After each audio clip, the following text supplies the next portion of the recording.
जिस तरह से इस समय की बड़ी खबर बता देते हैं जफर इस्लाम साहब, पहला आंकड़ा आ गया है, पहला आंकड़ा आ गया है। बड़ी खबर इस समय की एक्सिस बाय इंडिया का पहला आंकड़ा आ गया है। छत्तीसगढ़ में कांग्रेस को 40 से 46 सीटें दिखाई जा रही है। एक्सिस बाय इंडिया में 40 से 50 सीटें कांग्रेस को दिखाई जा रही है। दीपक जी, मतलब 90 की असेंबली है, पूर्ण बहुमत। 40 से 50 मतलब 45 से ऊपर 46 हो जाता है तो पूर्ण बहुमत है। लेकिन तो 36 से 46 बीजेपी की दिखा रहे हैं। दीपक जी देखिए सर, थोड़ा रूम आजकल देने लगे हैं सब, थोड़ा रूम ये दे देते हैं, इधर से निकल लो, उधर से निकल लो, इधर से निकल लो। बताइए कि जो 46 का आंकड़ा है, यदि मैक्सिमम पर चला जाता है तो भारतीय जनता पार्टी सरकार बना रही है। और यदि एक मान लीजिए छत्तीसगढ़ में सबसे बड़ी वो है अभी तक जिसको भी मिला है, क्लीन मैंडेट वहां पर मिला है आज तक, है ना? बिल्कुल। और मैं ये भी बता दूं, असेंबली छोटी है, 90 लोगों की असेंबली है। हाँ। तो पार्टियों को तोड़ना ज्यादा आसान होगा। तो अगर 42 तक बीजेपी ले आती है तो बीजेपी वैसे ही सरकार बना लेगी। हाँ, मतलब ये तो पहले भी हम लोग बात करते ही रहे कि बीजेपी जीतती है तो सरकार बनाती है और नहीं जीतती है तो वो जरूरी बनाती है। देखिए सब हंस रहे हैं यहाँ पर, लेकिन इस समय ये आंकड़ा बताना बेहद जरूरी हो जाता है। छत्तीसगढ़ में वहां एग्जिट पोल का जो आंकड़ा है वो मैं एक बार फिर जल्दी से आपको बता देती हूँ। एक्सिस बाय इंडिया का ये आंकड़े सामने आ चुके हैं। छत्तीसगढ़ जहां पर 90 विधानसभा सीटें, कांग्रेस को 40 से 50 सीटों का अनुमान है। बीजेपी की अगर बात करें तो 36 से 46 सीटों का अनुमान यहां पर एक्सिस बाय इंडिया का एग्जिट पोल लगा रहा है। शरद जी, अगर वहाँ पे कोई ज़रूरत पड़ी भी तो गोंडवाना गणतंत्र पार्टी है, अजीत जोगी के बेटे उनकी अपनी पार्टी है। तो अगर एक एक दो दो सीट जो आप दिख रही हैं अदर्स की, तो वो भी अगर हंग होती है, जैसे अगर किसी को मैंडेट नहीं मिलता क्लियर, तो उनकी भी एक अहम भूमिका हो सकती है। मुकेश केजरीवाल जी, क्या हंग असेंबली आप छत्तीसगढ़ में भी देख रहे हैं? क्योंकि ये तो बड़ा फंसा हुआ सा आंकड़ा लग रहा है, दोनों को ही बहुमत मिलता हुआ दिख रहा है। अगर बीच में ये आंकड़ा आ जाता है तो नहीं, वही बात है जो संगीत जी कह रहे थे कि वहां पे शुरुआत से ही लग रहा है कि कांग्रेस जीत रही है और इसमें कभी भी कोई भी ऐसी स्थिति नहीं है जब लगे। कई राज्यों में ऐसा देखा जाता है कि एक चुनाव प्रचार के दौरान भी सेंसेक्स की तरह ऊपर नीचे होता है, लेकिन छत्तीसगढ़ में कंसिस्टेंटली कांग्रेस जीतती हुई दिखाई दे रही है। और ये नतीजा जो एक एग्जिट पोल का आया है वो भी मुझे साफ संकेत दे रहा है कि वहां पे कांग्रेस की सरकार। लक्ष्मी जी, देखिए वहाँ पे तो नेक टू नेक फाइट है। मुझे तो लग रहा है कि कांग्रेस वहाँ पे एज है एंड वहाँ पे जैसे भी करके बना पाएंगे, उनको मेजॉरिटी है। ठीक है, एक बात मैं और इंटरेस्टिंग यहाँ पर बता दूं कि अगर यही आंकड़ा आता है, चलिए मान लीजिए यही आंकड़ा आ जाता है और सबको जो है इसका मिड मिल जाता है। 45 कांग्रेस को, बीजेपी को मिड मिल गया तो 36 में आप 42 सीटें उनकी और 1 से 5, तो उधर भी सरकार बनती दिखाई दे रही है, इधर भी सरकार बनती। मैं वही कह रही हूँ कि 40 से 50 के बीच में अगर 45 का आंकड़ा आ जाता है, 46 का आंकड़ा कांग्रेस के पास आता है तो कांग्रेस सरकार बना रही है। और 36 से 46 में अगर अपनी अपर लिमिट को बीजेपी का आंकड़ा छू लेता है 46 और 45, तो बीजेपी सरकार बना रही है। तो कुल मिलाकर जैसे कि मैं और दीपक जी पहले भी बात कर रहे थे कि अब ये एक रूम जो है वो दोनों के लिए ये, और एकदम क्लियर मैंडेट किसी के लिए भी नहीं कहा जा सकता है। संगीत रागी, देखिए मैं छत्तीसगढ़ चुनाव को लेकर के कई बार भारतीय जनता पार्टी के जो लोग वहां से होकर मैं एक मिनट एमपी मेट्राइज का एग्जिट पोल, मध्य प्रदेश में कांग्रेस को 87 से 107 सीटों का अनुमान है, अन्य को मिल सकती है 2 सीटें, लेकिन बीजेपी को क्लियर मेजॉरिटी मेट्राइज का एग्जिट पोल दे रहा है। मेट्राइज का exit poll clear majority 118 plus. देखिए मध्य प्रदेश में एग्जिट पोल 118 से 130 बीजेपी।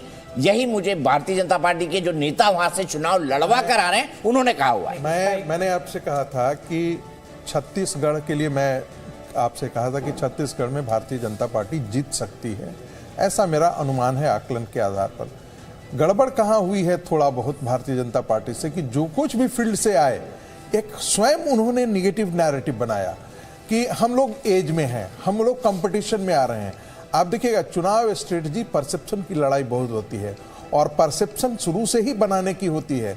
आप बीच में लड़ाई में आप परसेप्शन आप नहीं खड़ा कर सकते। ठीक है, पोलस्टार का भी आ गया है, पोलस्टार का भी आंकड़ा आ चुका है। बीजेपी को 106 से 121 सीटें, यहाँ पर भी देखिए बीच का रास्ता दे दिया पोलस्टार ने। यहाँ दोनों को बहुमत दे रहे हो, दोनों को बहुमत दे रहे हैं, अन्य को मिल सकती है 0 से 8 सीट। मुझे इस आंकड़े पे थोड़ा सा डाउट है, 0 से 8 सीटें नहीं, क्योंकि वहां पे जो मुकाबला दिख रहा है वो कांग्रेस और बीजेपी के बीच ही है। तो 106 से 116 बीजेपी है, कांग्रेस 111 से 121 और अदर्स 8 पर। शरद जी क्विक फटाफट बोलते चले। मध्य प्रदेश में इस बार महिलाओं ने बहुत बढ़ चढ़ के वोटिंग की है। पिछली बार 1 करोड़ 51 लाख महिलाओं ने वोट किया था। इस बार ये आंकड़ा 1,82,00,000 है। 31 लाख महिलाओं ने ज़्यादा वोट किया है। और इसकी एक बड़ी वजह जो लाडली बहना योजना इस बार शुरू हुई, पहले लाडली लक्ष्मी थी, इस बार लाडली बहना योजना शुरू हुई। तो माना जा रहा है कि इसमें से एक बड़ा हिस्सा महिलाओं का जो ज़्यादा वोट पड़ा है वो बीजेपी को जाएगा। तो इसलिए मुझे लगता है कि ये जो आंकड़े हैं इसमें कुछ सच्चाई हो सकती है। ठीक है, सच्चाई हो सकती है, लेकिन मैं एक बात यहाँ पर जोड़ना चाहूंगा। मैंने कहा था वहां पे बहुत ज्यादा लोग ये देख रहे हैं ग्राउंड में, कहीं उनको लग रहा है कि यहाँ तो कांग्रेस का परसेप्शन अच्छा है, वहां परसेप्शन की लड़ाई थी। और मैं ये बता दूं शोभना जी, आज से 6 महीने पहले अगर आप मुझसे पूछते तो मैं कहता बीजेपी वहां 70 सीटें भी नहीं ला रही है 230 में। ये सिचुएशन मध्य प्रदेश की ग्राउंड से, क्योंकि मैं मेरा खुद का राज्य, गृह राज्य है, मेरा घर है वहां पे एक छोटे से ट्राइबल विलेज में, मैं जाता रहता हूँ वहां पर और बड़ी बारीकी से नजर रखता हूँ। तो बीजेपी ने बहुत अंतर पाटा है, ये कहा जाए तो गलत नहीं होगा। साधना जी, कांग्रेस मध्य प्रदेश में पूरी तरह से आश्वस्त दिख रही थी, लेकिन एग्जिट पोल के जो आंकड़े हैं वो आपके हक में जाते हुए नहीं दिखाई दे रहे हैं। देखिए, मुझे लगता है आश्वस्त दिख रही थी नहीं कहना चाहिए, अभी आश्वस्त हैं हम, और बिल्कुल हम पूरी मेजॉरिटी के साथ मध्य प्रदेश में सरकार बनाएंगे। तो ये आश्वस्त थी मत बोलिए, एग्जिट पोल है मैडम, एग्जिट पोल नहीं है। और आदरणीय दीपक जी ने सही कहा, कुछ दिन पहले मेरी भी उनसे चर्चा हुई थी, मेरे पिताजी भी मिले थे, उस समय उन्होंने यही कहा था कि मध्य प्रदेश की स्थिति बड़ी डाबाडोल दिखाई दे रही है। और मैं आपको ये कह रही हूँ कि अभी भी डाबाडोल है, क्योंकि मध्य प्रदेश में भाजपा की स्थिति बिल्कुल ठीक नहीं है। मैं स्वयं मध्य प्रदेश बालाघाट से आती हूँ, इसीलिए बात आपको कह सकती हूँ। जफर इस्लाम साहब, छत्तीसगढ़ और मध्य प्रदेश का आंकड़ा आ गया है जी। देखिए, छत्तीसगढ़ का अगर आप इतिहास उठा के देखिए, पिछले वाले इलेक्शन में जहां भारतीय जनता पार्टी को कम सीटें मिली थी, आज उसके पहले कभी भी उठा के देखिए 50 से कम सीटें आती ही नहीं भारतीय जनता पार्टी को। तो मुझे लगता है कि वही ट्रेंड वहां रहेगा, वोट परसेंटेज भी मेंटेन रहेगा और हमें 50 सीट से कम नहीं आएगी छत्तीसगढ़ में। जो एक ट्रेंड है वहां के लोगों का प्यार, जो भारतीय जनता पार्टी को आशीर्वाद देने का तरीका, कम से कम 50 सीटें जरूर देते हैं और वो दिखेगा आपको आने वाले रिजल्ट में 3 तारीख। मुकेश जी, जहां तक मध्य प्रदेश की बात है, हाँ। देखिए मध्य प्रदेश की जो बात है, हमने हो सकता है कि लोगों का परसेप्शन होगा, लेकिन लोगों का परसेप्शन जो इनिशियली था वो बाद में लोगों का परसेप्शन। जफर जी, आपको मैं रोक रही हूं, पोल भी आ गया है। बिल्कुल, बीजेपी को 30 से 40 सीटों का अनुमान लगाया जा रहा है, कांग्रेस को 46 से 56, यानी कुल मिलाकर अगर हम इस सर्वे की बात करें तो इसमें दीपक जी मुझे लग रहा है कि बीजेपी को क्लियर मेजॉरिटी कांग्रेस को दिख रही है। वैसे मैं एक बात बता दूं, भूपेश बघेल को जो लोग जानते हैं वो चाहते हैं कि भाई 63, 64, 65 सीटों की मेजोरिटी से वो नहीं आए, वो कम थिन मेजोरिटी लेकर आए, ताकि वो बार बार कांग्रेस हाईकमान को कह सके देखिए मैं हटा तो सरकार गिर जाएगी। तो उन्होंने भी जो स्ट्रैटेजी अपनी लगाई है उसमें उन्होंने 45 से 50 की स्ट्रैटेजी लगाई है, बाकी के लिए मेहनत भी नहीं की। अगर ये कहूंगा तो गलत नहीं होगा। लेकिन दीपक जी, इसमें ये संकट भी रहता है ना कि अगर आप थिन मेजोरिटी पे हो तो वहां भी फैक्शनलिज्म है, वहां पे भी कांग्रेस में दूसरा एक गुट है जो कि उन्हें हमेशा लगातार ब्लैकमेल कर सकता है। इसीलिए वो तो यही चाहेंगे कि अगर वो सीएम है और दोबारा के दावेदार हैं तो कम से कम उनके गुट के सारे विधायक जीते और ज्यादा से ज्यादा बहुमत से जीते। ठीक है मुकेश जी, नेता कैसे सोचता है ना, आप और मैं वो सोच ही नहीं सकते, है ना। वो मतलब घोड़ा 2.5 घर चलता है शतरंज में, तो आप मान के चलिए नेता 3.5 से 4.5 कूद जाता है, मौका लगे पे 10.5 भी कूद जाएगा। तो नेता के सोचने का लेवल अलग होता है। संगीत रागी जी कुछ कहना चाह रहे हैं? मैं कहता हूँ कई बार लोगों नेता को बड़ा लोग कई बार पेजोरेटिव टर्म, जिसको नेगेटिव टर्म्स के हम बात करते हैं, उस दृष्टि से देखते हैं। हम और आप बड़े आसानी से क्रिटिक कर देते हैं। ये बहुत कठिन काम है, एक इलेक्शन जीतना, हार जाना, 5 साल के बाद आपका भविष्य कहाँ होगा। तो मैं कहता हूं कि ये बहुत जीवट का काम है। हम लोग तो एक छोटा सा एक मीटिंग में यदि थोड़ा बहुत दाएं बाएं होता है तो ब्लड प्रेशर और शुगर लेकर के बढ़ जाते हैं, और वो 5 साल तक हमेशा तलवार की धार पर चलते हैं। तो मुझे ऐसा लगता है कि आप जो कह रहे हैं, इस पर मैं आपको एक जोक सुनाऊंगा कि नेता कैसा बना देते हैं, मतदाता को मैं सुनाऊंगा आप पे, लेकिन मैं आपको एक बात बिल्कुल सहमत हूं कि उनको वो जिस दृष्टि से सोचते हैं ना, हम और आप उसके नजदीक पहुंच भी नहीं पाते हैं। मतलब हम जहां पे सोचना खत्म करते हैं, वहां से आगे वो सोचना शुरू कर चुके होते हैं, तभी अपनी गद्दी को बचा कर रख पाते हैं। और इसीलिए कंपटीशन बड़ी है, तगड़ी है। और जितना मुकेश भाई, मैं ये पूरी बात आपको विशुद्ध जानकारी के आधार पर बोल रहा हूँ। हमारे मुख्यमंत्री भूपेश बघेल जी है ना, जो मध्य प्रदेश में तो सभी छत्रपों के लिए कहा जाता है, चाहे वो गहलोत हों या बघेल हो, मजबूर सरकार नहीं। पिछली बार तो छत्तीसगढ़ में जब शुरू हुआ था कैंपेन तो बीजेपी कहीं अपने को लड़ाई में मान नहीं रही थी और बीजेपी की कांग्रेस की मानी जा रही थी स्पष्ट बहुमत मिल रहा है, बहुत आगे है, इतनी योजनाएं और कौन सा गोबर और बहुत योजनाएं उन्होंने शुरू की थी। लेकिन धीरे धीरे जब कैंपेन बढ़ा तो बीजेपी को पता चला कि साहब हमें जो बताया जा रहा था वो तो सही नहीं है। तो जो प्रधानमंत्री की 3 मीटिंग वहाँ लगी थी उनको बढ़ा के जब कैंपेन खत्म हुई तब तक प्रधानमंत्री 9 मीटिंग वहाँ पे एड्रेस कर चुके थे। तो इसलिए बीजेपी को खुद अनुमान नहीं आया कि हम वहाँ पे क्या हमारी पोजीशन क्या है। एक्चुअली प्रॉब्लम ये हुई शरद भाई, जहाँ तक मैं जानता हूँ छत्तीसगढ़ पे उन्होंने ध्यान ही नहीं दिया। एग्जैक्टली क्योंकि उनके लिए इममेटेरियल था वो, और बाकी जगहों पे ध्यान दिया। लेकिन अब उनको ध्यान इसलिए देना है क्योंकि 2024 है सर, ये तो सेमीफाइनल है, वो तो फाइनल है। जो लड़ाई है वो सब उसी की है और उसी के हिसाब से ये परसेप्शन और गोटियां बनाने की कोशिश कर रही है। लेकिन दीपक जी आप भी जानते हैं कि पिछली बार 2018 में जो सेमीफाइनल था और जब उसके नतीजे इन्हीं 5 बड़े राज्यों के आए थे तो कहा गया था कि भाई ये तो बीजेपी के लिए बड़ी मुश्किल है। लेकिन लोकसभा में जो नतीजे थे वो बिल्कुल उलट गए थे और कांग्रेस तो एक तरीके से साफ हो गई। इसका भी मैं आपको जवाब दे दूं। बिल्कुल, इसका भी मैं आपको जवाब दूं। देखिए, मोदी जी जब काम करते हैं ना वो कई परसेप्शन के साथ करते हैं, है ना। उन्होंने दे दिया एज कांग्रेस को, कांग्रेस हो गई कॉन्फिडेंट की 3 मुख्यमंत्री, 4 इधर, 5 इधर, 6 इधर, 7 इधर। वो फिर से लग गए 2024 में और हरा दिया। तो थोड़ा सा रूम दे देते हैं वो विपक्षी, मुझे लगता है विपक्षी वो विपक्षियों को भी थोड़ा सा रूम दे देते हैं। पुलवामा के बाद जो एक राष्ट्रवाद की लहर उठी उसने ज्यादा बड़ा योगदान और ज्यादा बड़ी मदद बीजेपी की। एक ही लाइन जोड़ना चाहता हूँ शोभना जी, एक ही लाइन मुकेश जी, सिर्फ 1 मिनट। ये जितने एग्जिट पोलस्टर है ना उनके भी पापा के पापा हैं मोदी जी कैलकुलेशन के हिसाब से। तो वो क्या सोचते हैं, क्या करते हैं जी मुकेश जी। देखिए, जैसे दीपक जी कह रहे थे ना कि नेताओं का, और संगीत जी भी कह रहे थे नेताओं का काम बड़ा मुश्किल है, और मैं तो समझता हूं कि राजनीतिक पत्रकारों का काम उससे 1000 गुना मुश्किल है। क्योंकि जैसे ही अगर मैं चल रहा हूं, अगर मैं चलता रहूंगा तब तक आपको मेरी चाल की तारीफ करनी है, अगर मैं गिर जाऊंगा तो मेरे गिरने की कला की भी तारीफ करनी है। तो इसीलिए राजनीतिक पत्रकारों का काम जब ये एग्जिट पोल के आंकड़े, हम तो हर साल ओपिनियन पोल और एग्जिट पोल्स करते आ रहे हैं कई सालों से, ये अगर एग्जिट पोल सही साबित हो जाता है तो बल्ले बल्ले। और कई बार ये एग्जिट पोल जो है वो मुंह के बल भी गिरते हुए हमने देखा है, तो उसमें बड़ी किरकिरी भी होती है। जफर इस्लाम साहब मैं आपके पास आऊंगी, लेकिन उससे धीरेन्द्र कुमार साहब स्पोक्स पर्सन है एलजेपी के, मैं उनके पास जा ही नहीं पाई हूं। धीरेन्द्र जी, जो रुझान आ रहे हैं, जो एग्जिट पोल में जिस तरीके के आंकड़े सामने आ रहे हैं, क्या कहेंगे आप? अभी कांग्रेस के प्रवक्ता का सुन रहे थे, मध्य प्रदेश के लिए बहुत कुछ बोल रहे थे, लेकिन कमल को नाथने वाले के लिए आप बोल रहे थे कि नाथ दिया है, लेकिन यहाँ तो कमल ने ना नाथ का साथ दिया ना हाथ का साथ दिया, वो तो अपने बीजेपी के ही साथ है, तो एनडीए के ही साथ है। और ठीक रागी जी ने कहा है कि हम लोग एटलीस्ट कम से कम 5 में से 4 तो हमारी सरकारें बिल्कुल बन रही हैं और 1 भी हम लोग बना ही लें। निश्चित तौर पर एनडीए की ही सरकार बनेगी इन 5 राज्यों में, मुझे कोई इसको कहने में दिक्कत नहीं है। मोदी जी का मैजिक था, है और आगे भी जारी रहेगा। चलिए ठीक है, बताइए साधना जी, क्या मोदी जी का मैजिक है, था और रहेगा?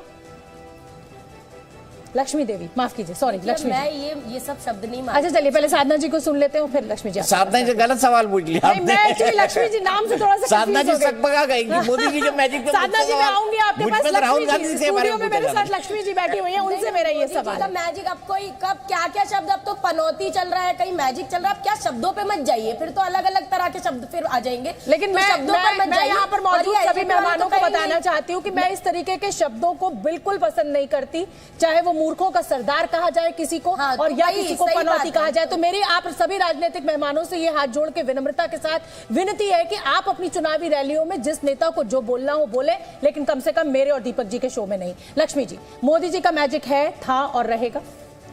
बड़ी बात, बड़ा दावा किया गया है, इसीलिए वो इतने राज्यों में जाके वो प्रचार कर रहे हैं। अगर नहीं होता तो शायद किसी और को भेजते। इसका मतलब है कि वहाँ के जो स्टेट में जो भी है वो डिपेंड कर रहे हैं कि मोदी जी आएंगे तो तभी वहाँ पे सीट्स जीत पाएंगे और लोगों को इम्प्रेस कर पाएंगे, वहाँ से वोटर्स को इम्प्रेस कर पाएंगे।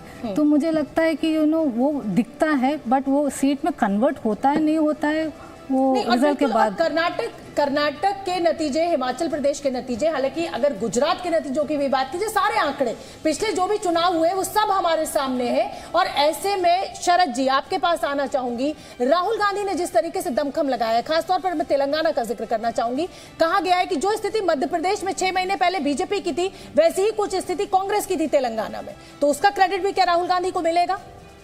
देखिए, उन्होंने जिस तरह से अपनी यात्रा निकाली थी तो उसका दक्षिण भारत में काफ़ी स्वागत हुआ था। और खुद कांग्रेस के लोगों का मानना है कि तेलंगाना में अगर कांग्रेस को थोड़ी सी बढ़त मिलती हुई दिख रही है तो उसके पीछे राहुल गांधी और साथ में वहां के जो कांग्रेस प्रदेश तो देखिए, कांग्रेस राजस्थान का आंकड़ा भी आ गया। शरद जी मैं आपके पास आऊंगी, बीजेपी को 100 से 110 सीटें मिल रही हैं, पोलस्टार का ये पूरा आंकड़ा, कांग्रेस को 90 से 100 सीटें। इसका मतलब दीपक जी यहाँ पर भी वही फंसी हुई स्थिति दिखाई दे रही है। शरद जी अपनी बात पूरी कर लीजिए।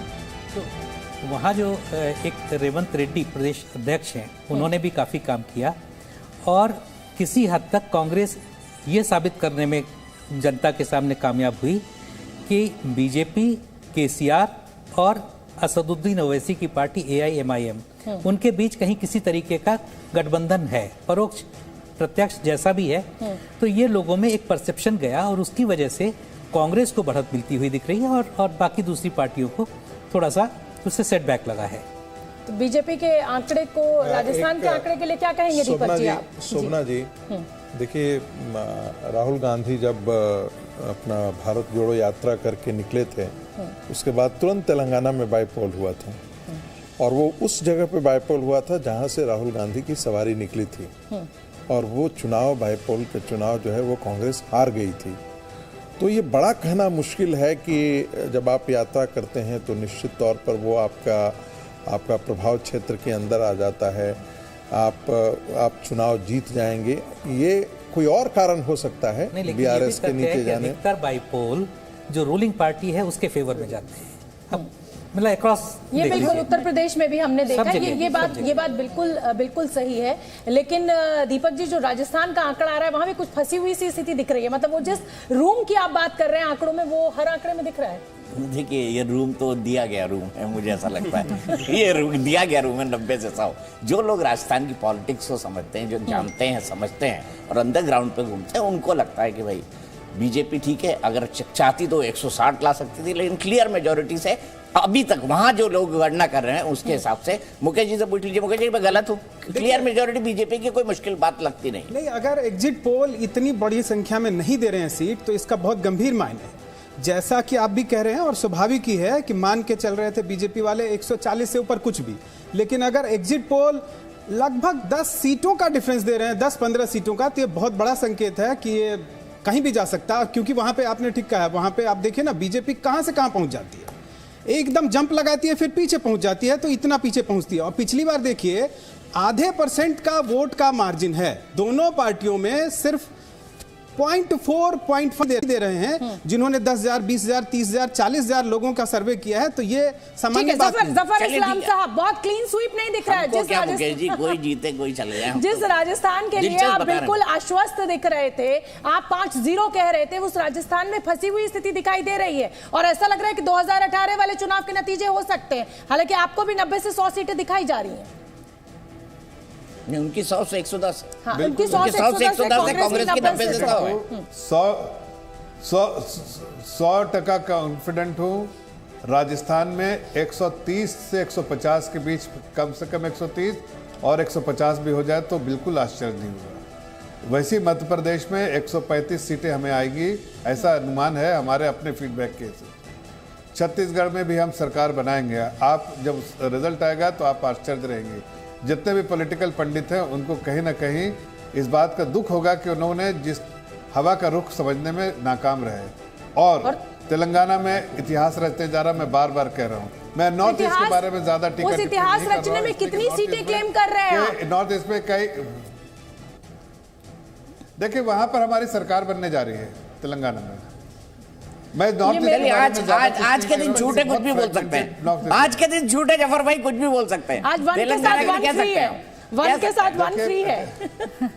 देखिए, अगर एग्जिट पोल्स की बात देखिए ऐसा है तो आप देखिए पश्चिम बंगाल में भी बहुत से पहले बात सुन लेते हैं। जी दीपक भाई इसलिए बोल रहा हूँ, दीपक भाई मैं इसलिए इस बात को दोहरा रहा हूँ बार बार कि तेलंगाना में ऐसा लग रहा था लोगों को कि शायद बीआरएस को, आप देखिए मैं 3 महीने से तेलंगाना में रहा हूँ और उस बीच में आता जाता रहा और 1-1.5 महीना में रहा हूँ पूरे तौर से।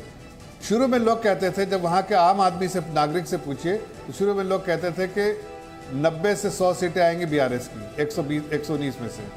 उसके बाद घटते घटते वो आ गए 80 पे, फिर 70 पे, फिर 60 पे, 60 से 40 पे, 60 से 50, और अब अगर पूछिए लोग, कोई 30-35 से ज़्यादा नहीं कहता, 25 कहते हैं लोग कि 25 सीट में सिमट सकती है। तो आप देखिए कि जब रिजल्ट आएगा तो आपको बड़ा, आप जो मैं भी कह रहा हूँ उसको याद आएगा आपको कि बीआरएस बिल्कुल समाप्त हो जाएगी, खत्म हो जाएगी।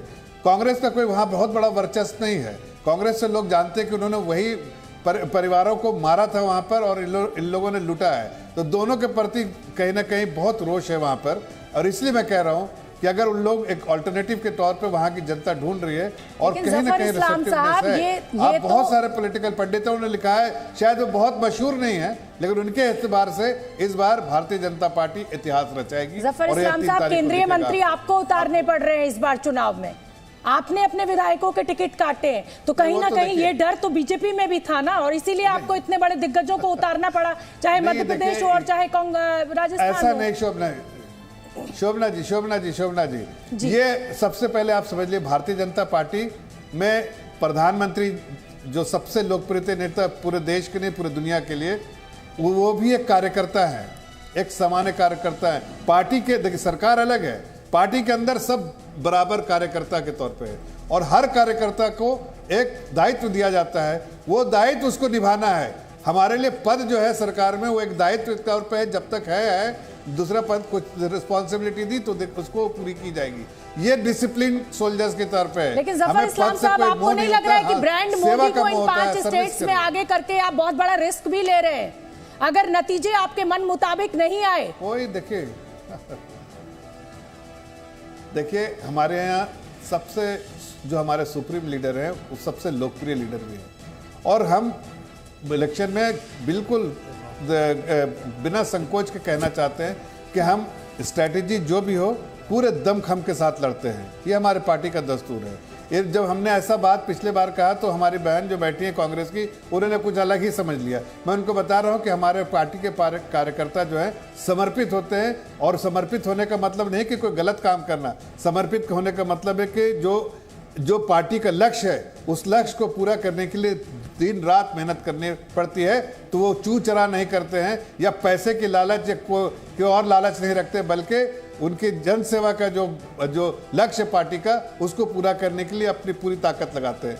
लेकिन कैसे समझ में, आप तो उस पार्टी से आए जहाँ पार्टी में रह के भी एक पैर यहाँ रखते हैं, दूसरा पैर कहीं और रखते हैं लोग। तो वैसी पार्टी के बारे में क्या कहा जाए? आपका लक्ष्य कुछ और ही होता है, हमारा लक्ष्य लोगों को सेवा करना। ठीक है, चलिए, सभी पार्टी कहती है कि हम तो सेवा ही कर रहे हैं। हाँ शरद भाई, अच्छा एक मिनट, छत्तीसगढ़ सी वोटर का एक आंकड़ा आ गया है, मैं आपको फटाफट बता दूं छत्तीसगढ़ सी वोटर का आंकड़ा क्या है, छत्तीसगढ़ का महा एग्जिट पोल क्या कहता है, आइए देखते हैं। सी वोटर का एग्जिट पोल है ये। इसके मुताबिक छत्तीसगढ़ के अंदर बीजेपी को 36 से 48 ये भी रूम दे रहे हैं, 45 पे बहुमत और 46 पे बहुमत हो जाएगा, और कांग्रेस को 41 से 53 सीटों का अनुमान है।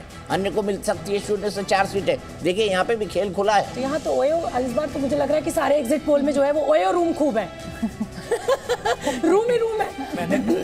जी शरद जी कुछ जोड़ना। एग्जिट पोल्स की बात अगर कीजिए तो पश्चिम बंगाल में भी बहुत ढेर सारे एग्जिट पोल थे जो बीजेपी को जीतता हुआ दिखा रहे थे। कर्नाटक में भी, कर्नाटक पश्चिम बंगाल में आखिरी में जब एग्जिट पोल आए, शुरू में किसी ने जो भी कहा, एग्जिट पोल में ममता की साफ सरकार दिख रही, लेकिन ज्यादातर एग्जिट पोल में। राजस्थान की अगर बात करें तो मुझे एक चीज पे आश्चर्य हुआ कि बीजेपी ने अंतिम क्षणों में एक मुद्दा उठाया था राजेश पायलट के अपमान को लेकर कि सचिन पायलट को इसलिए जगह नहीं दी जा रही क्योंकि उनके पिता राजेश पायलट ने जितेंद्र प्रसाद का समर्थन किया था जब वो सोनिया गांधी के खिलाफ AICC प्रेसिडेंट का चुनाव लड़े थे। लेकिन किसी ने इस तथ्य की ओर ध्यान ही नहीं दिया कि चुनाव हुआ था 29 अक्टूबर सन 2000 को। तो छत्तीसगढ़ और राजेश पायलट अपने दर्शकों को बता देते हैं, बीजेपी को 36 से 38 सीटें, कांग्रेस की 41 से 53 सीटें, अदर्स के खाते में 0 से 4, यानी 90 सीटों में अभी इस सी वोटर के आंकड़े में तो कांग्रेस को बढ़त दिखाई दे रही है। शरद जी अपनी बात पूरी कीजिए। तो 29 अक्टूबर को एआईसीसी के प्रेसिडेंट का चुनाव हुआ था और राजेश पायलट की मृत्यु 11 जून को हो चुकी थी। दरअसल वो चुनाव सीताराम केसरी के खिलाफ लड़े थे, सोनिया गांधी के खिलाफ नहीं। जितेंद्र प्रसाद ने चुनाव लड़ा था सोनिया गांधी के खिलाफ, जिसमें राजेश पायलट उसके प्रपोजर थे, प्रस्तावक थे। कैसे? वो तो 11 जून को डेथ हो चुकी थी। ना मैं एक में 11 जून को उनकी मृत्यु हो चुकी थी। नहीं। और राजेश पायलट ने कभी एआईसीसी प्रेसिडेंट का चुनाव नहीं लड़ा था। राजेश पायलट लड़ा जी, राजेश पायलट लड़ा जी सीताराम केसरी के खिलाफ। ना आप फैक्ट चेक करिए। चलिए, छत्तीसगढ़ मेट्राइज का सर्वे आ गया। कांग्रेस को 44 से 52 सीटों का अनुमान है, अन्य को मिल सकती है 0 से 2 सीटें। तो मुझे लग रहा है दीपक जी छत्तीसगढ़ में लगभग एक सा एग्जिट पोल सामने आ रहा है और कोई कुछ बता नहीं पा रहा है। एग्जिट पोल में भी कोई एग्जैक्ट कुछ नहीं है। कांग्रेस को बड़ा दिखाई दे रही है लक्ष्मी जी, जो मतलब ऑलमोस्ट एक से अगर मैं आंकड़ों को कंपेयर करूं छत्तीसगढ़ को लेकर जो आंकड़े आ रहे हैं। नहीं, छत्तीसगढ़ में जैसे क्लोज हर एक स्टेट का वैसे ही दिख रहा है कि स्कोप ही नहीं है कि कौन किस तरफ मतलब ये सर्वे करने वाली एजेंसीज बड़ी स्मार्ट हो गई हैं। मतलब हम गलत और सही आप बात ही नहीं कर सकते भाई, हमने तो इतना मार्जिन ऑफ एरर जो था तो कुछ भी स्थिति साफ नहीं है। मुकेश जी देखिए, मध्य प्रदेश में जो पोल स्टेट का है उसमें बीजेपी भी सरकार बना ली, कांग्रेस भी बना ली, है ना।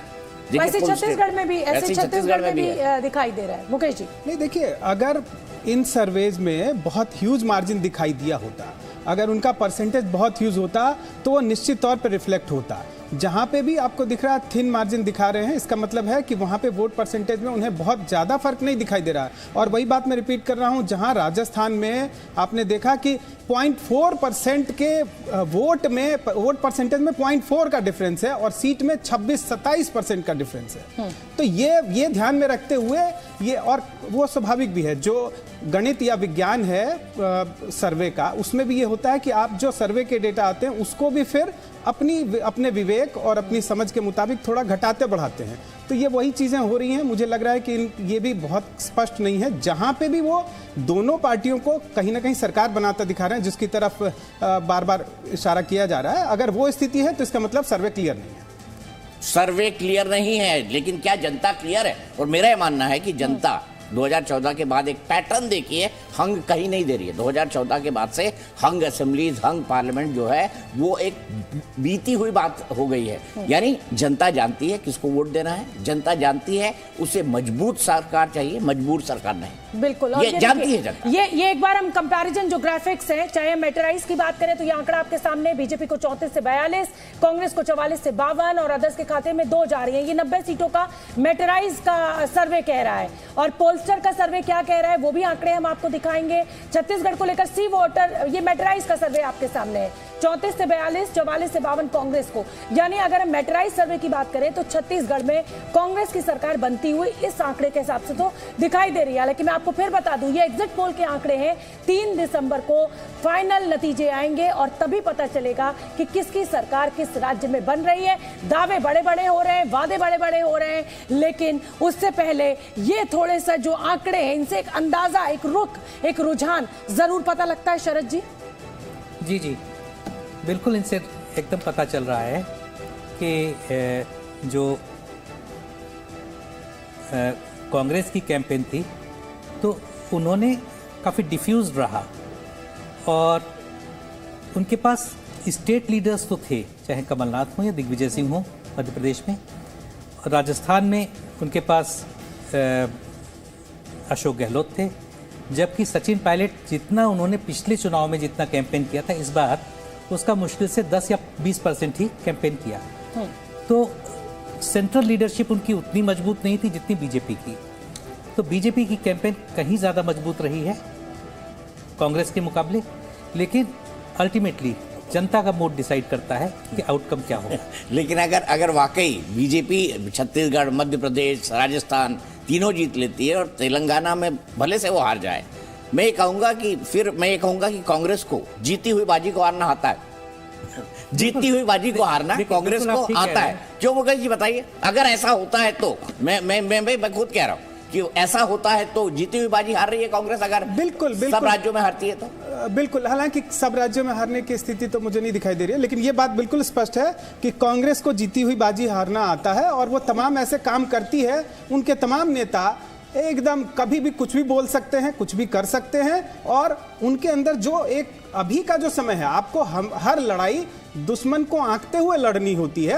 आप कितने कंफर्ट में रहेंगे या कितना ज्यादा पेन लेंगे, इस बात पे डिपेंड करता है कि मुकेश जी, क्या ये हर बार सिर्फ कांग्रेस के लिए कहना? क्या कांग्रेस ने कर्नाटक में मजबूत लड़ाई नहीं लड़ी? क्या कर्नाटक जैसी टफ स्टेट, वहां पर भी बहुत बड़े बड़े नेता, बहुत बड़े बड़े दिग्गज उतरे, बजरंगबली तक का मुद्दा है, लेकिन कांग्रेस ने उस लड़ाई को मजबूती से लड़ा। तो मुझे लग रहा है कि इस बार 2019 के लोकसभा चुनाव को हारने के बाद कांग्रेस में बहुत बदलाव आया है और अब कांग्रेस हर चुनाव को बहुत मजबूती के साथ लड़ रही है। तो मिजोरम का भी देखिए, ऐसा नहीं है कि पार्टी को मैं रिजेक्ट कर रहा हूं या पार्टी लड़ती ही नहीं है, ऐसा नहीं कहा मैंने। मैं ये कह रहा हूं कि जब दो सेनाएं आमने सामने होती हैं तो क्यों हम हमेशा सर्विलेंस करते हैं, दूसरी टीम की निगरानी करते हैं? वो इसलिए कि उसके मुकाबले में हमें अपनी ताकत लगानी होती है। जब यहाँ पे जो सेनापति हैं, जो कमांडर हैं, वो 24 घंटे लड़ रहे होते हैं, वो बिना ब्रेक लिए, बिना थके हुए, बिना सोए हुए, और हर साम दाम दंड भेद हर तरह की नीति लगाए हुए सब कुछ करने को तैयार होते हैं। और तो ईडी सीबीआई आ जाएगा, क्या बात कर दी आपने? सबसे बड़ी बात ये होती है कि यहाँ अनुशासन से भी बढ़ के कड़ा अनुशासन, ये एक हद तक जहां तक होता है, पार्टी डिक्टेटरशिप भी अपनाती है कि कोई मुंह नहीं खोलेगा तो नहीं खोलेगा, कोई कुछ नहीं बोलेगा। इसको आप ठीक मानते हैं, इस डिक्टेटरशिप को? देखिए, लड़ाई जब होती है तब सही और गलत से ज्यादा है जीत। इसी डिक्टेटरशिप को जब सोनिया गांधी का जिक्र आता था कि प्रधानमंत्री मनमोहन सिंह जो है वो सोनिया गांधी के रिमोट पर चलते हैं, मैं फैसला नहीं सुना रहा हूं, मैं तो एक संजय की तरह बता रहा हूं जो हो रहा है। मैं देख रहा हूं कि बीजेपी कैसे चुनाव लड़ती है। वो सिर्फ और सिर्फ जीतने के लिए लड़ती है, किसी भी कीमत पे जीतने के लिए लड़ती है, और उस समय में उसे कुछ और नहीं दिखाई देता, सिर्फ जीतना दिखाई देता है। और वो जो किलर इंस्टिंक्ट है, और खासतौर पे राजनीति की बात कर रहे थे, कैसे मुश्किलें होती हैं, और अभी का जो समय है, दो टीम आमने सामने हैं, उसमें अगर एक टीम तमाम तरह के जो जीतने के तरीके होते हैं वो अपना रही है, तो दूसरी टीम अगर उसको जीतना है तो वो किलर इंस्टिंक्ट उसमें सचिन बुदोलिया जी भी मेरे साथ जुड़ गए। मैं आपको सही इंट्रोड्यूस कर रही हूँ सचिन जी, तो अब मैं आपकी प्रतिक्रिया चाहती हूँ। देखिए, छत्तीसगढ़ में जो एग्जिट पोल के नतीजे आ रहे हैं उसमें कांग्रेस को बढ़त जरूर दिख रही है, लेकिन बहुत ज्यादा ऐसी क्लीन स्वीप नहीं दिख रहा है। मध्य प्रदेश में कुछ आंकड़े बीजेपी के फेवर में जा रहे हैं और कुछ कांग्रेस के में, और ऐसी ही स्थिति राजस्थान में दिख रही है। किसी भी स्टेट में अभी तक के आंकड़ों में क्लीन स्वीप किसी भी पार्टी का नहीं दिख रहा है। तो क्या आप कहेंगे? अब एक छत्तीसगढ़ में महा एग्जिट पोल कहा गया है टुडे चाणक्य का। एक मिनट रुक जाइए बुदोलिया सचिन जी, मैं आपके पास आता हूं। लेकिन बीजेपी को 33 ± 8 सीटों का अनुमान है, 8 3 11 नहीं बनती फिर सरकार। कांग्रेस को 57 ±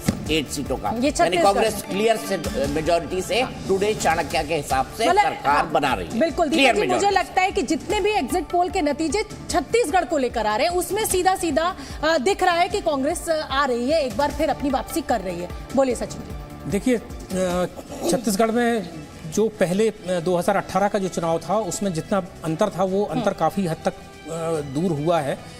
बीजेपी को अभी जो एग्जिट पोल के नतीजे बता रहे हैं, हम लोगों ने जब ग्राउंड पर जाकर के देखा था और कई सारे मुद्दे जो हैं उसमें बीजेपी 35 से 40 के आसपास का लोगों का, वहाँ के स्थानीय लोगों का ऐसा अनुमान था कि इतना तक गेन करेगी जाकर के, और उसके कई कारण थे। और घोषणा पत्र जब जारी किया बीजेपी ने, तो बीजेपी के घोषणा पत्र का भी एक रिएक्शन हुआ, और उसके बारे में एक तथ्य पता चला है कि एक महतारी वंदन योजना जो पहले भी चला करती थी और 1200 रुपये प्रतिमाह हर महिला को देने का जो उन्होंने, जैसे मध्य प्रदेश में ये लाडली बहना स्कीम आई है, उसका इतना इम्पैक्ट हुआ है कि बीजेपी के दफ्तरों में लगभग 50 लाख के आसपास आवेदन पत्र जमा हो गए हैं। तो ये एक इस तरह के एक बड़ा वो आया है। दूसरी चीज़ कि युवाओं में जो पीएससी का जो भर्ती का घोटाला जो हुआ था उसको लेकर के भारी नाराजगी है। तो कई सारे ऐसे फैक्टर पता चल रहे हैं जिससे बीजेपी का वोट अप हो रहा है। ठीक है, अब कितना होकर के जा रहा है? ठीक है, अब अभी बात करेंगे, विस्तार से बात करेंगे। मिजोरम का एक आंकड़ा दे रहे हैं, CNX का ये आंकड़ा है, शोभना जी बताइए। बिल्कुल, और मिजोरम की 40 सीटों का जो आंकड़ा है वो MNF के खाते में 14 से 18 सीटें जाती हुई दिख रही है, यानी जोरामथंगा की जो पार्टी है। बीजेपी को 0 से 2 सीटें, कांग्रेस को 8 से 10 सीटें, अदर्स 12 से 16। हालांकि MNF जो है वो NDA का पार्ट है, और अगर यहाँ पर एक बार फिर जोरामथंगा ने बढ़त बनाई हुई है 40 में से 14 से 18, और बीजेपी की 2 सीटें मिल जाती हैं तो 20 का आंकड़ा हो जाता है। कांग्रेस को अदर्स का साथ लेना पड़ेगा, तभी सरकार बन सकती है। और मुझे लगता है कि ऐसी स्थिति में अदर्स जो है वो जाहिर सी बात है कि MNF का ही साथ देंगे, तो सरकार एक बार फिर से मिजोरम में अगर हम बात करें तो जोरामथांगा की वापसी दिख रही है इस एग्जिट पोल में। एक बार बता दूं शोभना जी, मैं आप शुरू करें उससे पहले मैं सिर्फ एक छोटी सी बात जोड़ना चाहता हूँ। नॉर्थ ईस्ट का अगर आप देखें, जिसकी केंद्र सरकार राज्य में, उसी की सरकार बनती ही बनती है बाय डिफॉल्ट, क्योंकि पूरे नॉर्थ ईस्ट का पॉलिटिकल स्ट्रक्चर भी इस तरह से है। कांग्रेस अगर केंद्र में होंगी तो सब कांग्रेस समर्थित सरकारें बन जाएगी, बीजेपी अगर केंद्र में होंगे सब बीजेपी समर्थित सरकारें बन जाएगी। आप इसको देख रहे हैं और ये एक ट्रेंड है, मिजोरम उसको रिपीट कर रहा है, तो मुझे कुछ आश्चर्य नहीं लगता। बिल्कुल संगीत रागी जी, छत्तीसगढ़ को लेकर तमाम सर्वे आ चुके हैं, आकलन आ चुका है, आंकड़े आ चुके हैं, उसमें ज्यादातर जो आंकड़े हैं वो कांग्रेस के हक में जाते हुए दिखाई दे रहे हैं। लेकिन हाँ, क्लीन स्वीप ऐसा नहीं दिख रहा है कि भूपेश बघेल ने कोई बड़ा चमत्कार कर दिया और 60 से 70 सीटें ले आए। क्या कहेंगे आप? देखिए, शुरू में तो यही बात की जा रही थी कि ये चुनाव जो होगा छत्तीसगढ़ का एक तरफा होगा। फिर से इस बार पिछली बार की तरह भारतीय जनता पार्टी जो है वो बुरी तरह से परास्त होने वाली है। लेकिन यदि हम जिस आंकड़े को हम अभी देख रहे हैं, उस आंकड़े में तो लग रहा है कि ये करवट जो है, ऊंट किसी भी तरह करवट ले सकता है। क्योंकि जो हम देख रहे हैं, आंकड़े देख रहे हैं, कभी भी जब सेफोलॉजिस्ट भी ये कहते हैं कि जो 7% है प्लस माइनस से किसी भी तरह जा सकता है, और जो ये 7% का जो मार्जिन है, ये जो एरर जिसको हम कहते हैं, मार्जिन ऑफ द एरर जो है, वो तो मुझे लगता है कि किसी भी पार्टी को जीत दिलाने के लिए काफ़ी हो जाता है यहाँ पर। तो ये कहना बड़ा मुश्किल है कि छत्तीसगढ़ में कौन आज के दिन में सरकार बनाने जा रहा है। और कुल मिलाकर के देखिए तो तीनों जो हिंदी बेल्ट जिसे हम कहते हैं, तीनों जगह ऐसा लगता है कि कहीं ना कहीं ये समायोजन बिठाया गया है। वाकई में जो रियल जो तस्वीर है वो हमारी आंखों के सामने नहीं है, ऐसा मुझे एहसास हो रहा है। मतलब ये आप आंकड़ों को लेकर कह रहे हैं कि भाई कुछ फंसे हुए से हैं। हाँ, मुझे तीनों चुनाव जो है वह दिख रही है, तीनों चुनाव जो है वो फंसा हुआ दिख रहा है, एक्सेप्ट ये कि राजस्थान का जो चुनाव है वो मुझे, मैं शुरू से कह रहा हूँ कि वहां पर भारतीय जनता पार्टी को एक अपेक्षित बढ़ा रागी जी, उसमें भी जो आंकड़े आ रहे हैं उसमें किसी को एक को 90 से 100 दिखा रहे हैं, एक को 100 से 110 दिखा रहे हैं। हाँ। और आप जानते हैं कि मार्जिन ऑफ एरर जो है वो प्लस माइनस 4-5 सीट्स का तो होता ही है। तो ऐसे में कुछ भी मतलब 2018 वाली स्थिति राजस्थान में फिर दिख रही है। 2018 की स्थिति तो मुझे ऐसा लगता है कि जिस प्रकार का कैंपेन हुआ है और परसेंटेज ऑफ वोट पड़ा है, वो चुनाव मुझे लगता है तीनों जगह कहीं भी आपको देखिएगा कि हंग असेंबली जैसी संभावनाएं नहीं दिखेगी। मैं छत्तीसगढ़ के लिए भी ये कह रहा हूँ, ये तीनों ऐसे राज्य हैं जहाँ पर कभी भी इस प्रकार का मैंडेट हमको देखने को नहीं मिला है पीछे अतीत में। तो इस प्रकार भी आप अपेक्षा यही कीजिए और देखने को भी संभवतः यही मिलेगा कि जिस भी पार्टी को मैंडेट मिला है वो एक क्लियर मैंडेट मिला है। वहाँ हंग असेंबली जैसी चीज़ें इसलिए नहीं है क्योंकि तीसरा कोई विकल्प उस प्रकार का नहीं है जिसके प्रति कोई मतदाता जो है उसके प्रति वोट देने जाए। जैसे लग रहा कि राजस्थान में एंटी इनकम्बेंसी के बावजूद अशोक गहलोत की योजनाओं ने बहुत तगड़ी, जिसे कहा जाए कि कड़ा मुकाबला बीजेपी के लिए खड़ा कर दिया है। नहीं तो राजस्थान का जो वोटर है वो हर 5 साल पे सरकार बदल देता है, ये आप भी जानते हैं, मैं भी जानती हूँ, लेकिन फिर भी लड़ रहे हैं अशोक गहलोत। ध्यान रखिएगा कि जब वसुंधरा राजे सिंधिया जी की सरकार, जो आप पीछे एक बार जब हारी थी, तो जो मार्जिन था वो बहुत कम का मार्जिन था, और सभी कोई भारतीय जनता पार्टी के अंदर भी कहते थे और बाहर के लोग भी कहते थे कि इंटरनल रिफ्ट नहीं हुआ होता तो वसुंधरा राजे सिंधिया जो है वो सरकार बना ली होती। तो इस प्रकार की बातें होते रहती हैं क्योंकि ऐसे 25 सीट थे जहां पर 100 के मतों के अंतर पर सीटों का हार और जीत का फैसला हुआ है। अब ऐसी स्थिति में 100 और 200 मत जो है वो किसी भी तरह किसी भी पार्टी को लेकर के जा सकते हैं। सचिन जी, बागी जो है, कहा जा रहा है कि हालांकि दीपक जी ने इस बात को खारिज किया है मेरी, लेकिन मैं फिर भी इस बात पे अड़ी हुई हूँ कि जो बागी हैं वो राजस्थान के चुनाव में बहुत ही निर्णायक भूमिका में है। 17 जो है वो कांग्रेस के बागी हैं और 14 जो है वो बीजेपी के बागी हैं। आपका क्या मानना है, राजस्थान के चुनाव में इन बागियों का से क्या कुछ इधर उधर स्विंग होगा वोट या सीट्स? देखिए, बागी चाहे राजस्थान में हो या किसी अन्य राज्य में भी हो, वो चुनाव में अंतर आता है। ये निर्भर करता है कि उनकी अपनी व्यक्तिगत स्टैंडिंग क्या है। कईयों बार जब टिकट काटे जाते हैं तो पार्टियां जब फैसला करती हैं तो इस बहाने वो पहले पूरा स्टडी करती हैं कि ये भाई लोकप्रियता के पैमाने पर कितना खरे हैं, जनता के बीच में इनकी इमेज कैसी है, ये जीतेंगे या नहीं जीतेंगे। फिर भी थोड़ा बहुत परसेंटेज उनका वोट का उनका होता है।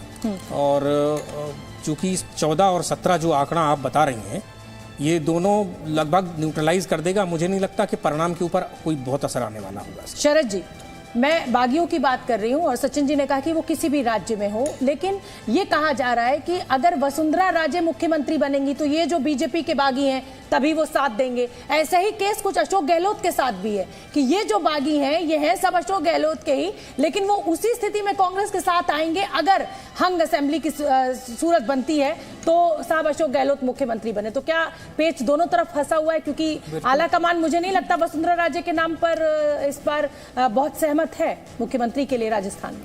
आप ठीक कह रही हैं, लेकिन अगर बीजेपी को कंप्लीट बहुमत मिल जाता है तो इन बागियों की कोई भूमिका नहीं रह जाएगी। उनके पास सिर्फ यही चारा होगा कि वो अपनी बीजेपी मैं हंग असेंबली के केस की बात कर रही हूँ। अगर हंग असेंबली आती है तो फिर उस ऐसे में इनकी भूमिका निर्णायक होगी। और अगर अशोक गहलोत के साथ के बागी ज़्यादा हैं संख्या में और उनको बहुमत दिला सकते हैं तो वो अशोक गहलोत के साथ जाएंगे। और अगर वो वसुंधरा राजे के साथ के अगर बागी हैं और उनको बहुमत दिला सकते तो उनके साथ जाएंगे। मुकेश जी, इसमें कोई डाउट नहीं है। आपने बिल्कुल ठीक कहा है। और ये खास तौर पे राजस्थान में दोनों ही पार्टियों के जो बड़े नेता हैं, चाहे वो गहलोत हो या वसुंधरा हो, ये दोनों ही एक कोशिश करती हैं कि उनके लोग पार्टी के अंदर ज्यादा से ज्यादा टिकट मिले और दूसरे उनकी पार्टी के जो दूसरे धड़े हैं उनके लोग न जीते, कम से कम जीते, और अपने लोगों को निर्दलीय या किसी और पार्टी से, जैसे छोटी पार्टियों से भी अपने लोगों को जिता के लाके बाद में अपने लिए समर्थन जुटाना, ये रणनीति रही है। लेकिन दूसरी बात, राजस्थान में जो जितने उम्मीदवार बिना पार्टी के इन दोनों पार्टियों से अलग होकर लड़ रहे हैं वो अधिकांश इतने बड़े नहीं हैं कि चुनाव जीत जाए। वो अपनी पार्टी को कमजोर कर रहे हैं, उनमें से कई कमजोर कर रहे हैं, लेकिन अपने दम पे बड़ी संख्या में जीतते हुए दिखाई नहीं दे रहे हैं। और जो जीतेंगे वो तब बिल्कुल महत्वपूर्ण भूमिका होगी, जैसा आप कह रही हैं कि अगर हंग हो जाती है, अगर गहलोत को 4 विधायकों के समर्थन की जरूरत होती है तो गहलोत भी इस मामले में मोदी जी की तरह से हैं। वो भी अपने लिए समर्थन किस तरह से जुटा लेते हैं ये हमने देखा है और वो जादू करते हैं। बिल्कुल ठीक है। लक्ष्मी जी, मैं आपके पास भी आऊंगी, लेकिन उससे पहले मैं चाहती हूं कि अपने दर्शकों को जितने भी जो एजेंसीज हैं जिन्होंने इस सर्वे को किया है वो छत्तीसगढ़ के लिए, राज्य जो है छत्तीसगढ़ जहां पर भूपेश बघेल की सरकार है, उसके आंकड़े क्या कुछ कह रहे हैं तो ये लीजिए टीवी स्क्रीन पर छत्तीसगढ़ की 90 सीटों का महा एग्जिट पोल आपके सामने है। एक्सिस माई इंडिया बीजेपी को 36 से 46 सीटें दे रहा है, पोल स्टार्ट 35 से 45 दे रहा है, सी वोटर 36 से 48 दे रहा है और सीएनएक्स 30 से 40, मतलब कुल मिलाकर एक सही आंकड़ा है। लेकिन कांग्रेस को हर जो एग्जिट पोल का एजेंसी है वो 40 से 50, एक्सिस माई इंडिया पोल स्टार्ट 40 से 50, सी वोटर 41 से 53 और सीएनएक्स 46 से 56 दे रहा है।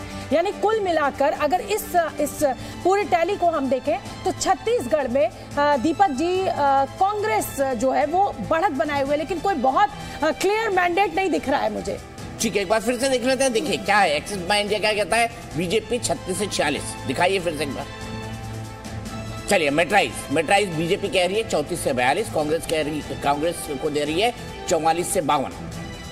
यहाँ पे भी उन्होंने रूम थोड़ा छोड़ा हुआ है, अदर्स 2 हैं। हालांकि ये बहुत बहुमत के बहुत नजदीक है कांग्रेस। बिल्कुल। और जितनी भी एजेंसीज है दीपक जी उसमें ज्यादातर ऐसा ही आंकड़ा दिख रहा है, चाहे मैं सी वोटर का देख रही हूँ, चाहे मैं चाणक्य का देख रही हूँ, चाहे मैं एक्सिस माई पोल का देख रही हूँ, मेटेराइज का सामने ये देखिए ये पूरी टैली आ चुकी है। वो बातें इससे बहुत साफ दिख रहे हैं। हाँ। जो नीचे है और जो मैक्सिमम है, मिनिमम और मैक्सिमम दोनों में कांग्रेस को यहाँ पर बढ़त दिखाई दे रही है जितने भी इसमें पॉल्स आए हैं। लेकिन सबसे बड़ा जो पेंच है वही थमा हुआ है कि यदि मान लेते हैं कि भारतीय जनता पार्टी 46 सीटें लेकर के आती है, 48 सीटें लेकर के आती है, कोई ज़रूरी तो नहीं कि मिनिमम जो दिखाया जा रहा है वहीं पर आकर के भारतीय जनता पार्टी 35 और 36 पर ही टिके।